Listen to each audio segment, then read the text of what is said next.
The 85th Legislature went out with a near-brawl, a tense confrontation among lawmakers reacting to protesters in the gallery over one of the most contentious issues of the session, illegal immigration. That's where we begin this edition of your Texas Political Roundup.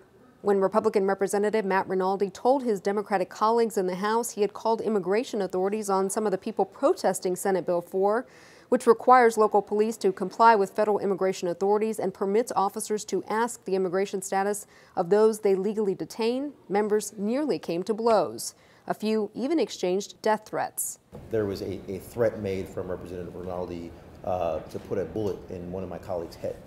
That kind of threatening language, he needs to be called out and held accountable for.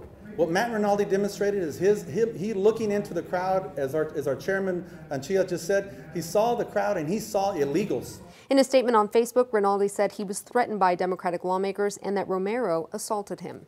The state agency tasked with looking out for some of the most vulnerable kids is getting the overhaul lawmakers promised they'd deliver.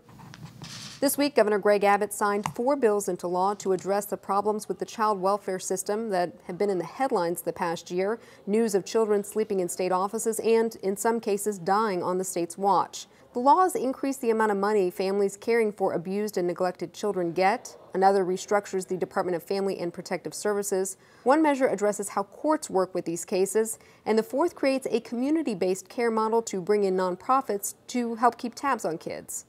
Despite widespread skepticism in Washington, the second-ranking Republican in the Senate, Texas's own John Cornyn, says health care reform will pass during the summer months. Speaking to a Lubbock radio station, Cornyn said the GOP bill to repeal and replace the Affordable Care Act will absolutely be done by the end of July at the latest. Earlier this year, Cornyn made another similar and unsuccessful projection when he told reporters he expected a repeal and replace bill to pass by the Easter recess. I'm Alana Rocha. Stay up on when lawmakers could be back here for a special session online at texastribune.org.